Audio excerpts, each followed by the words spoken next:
Playing the game. So you played the game, and you lose, my lad. And you're battered and bleeding too. And your hopes are dead, and your heart is lead. And your whole world is sad and blue.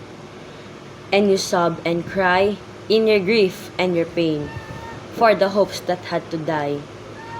But the game is through, and it's up to you to laugh, though you want to cry. For someone, there must be to lose, my lad. And sad, but it's always true. And day by day in the games you play, it's sure sometimes to be you. So grit your teeth to the pain, my lad.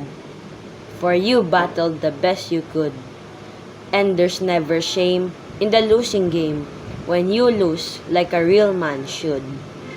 For after all, life is a game, my lad. And we play it as best we may. We win or lose as the gods may choose, who govern the games we play. But whether we win or lose, my lad, at the end of the battle's through, we must wait with a smile for the after while and the chances that will come anew.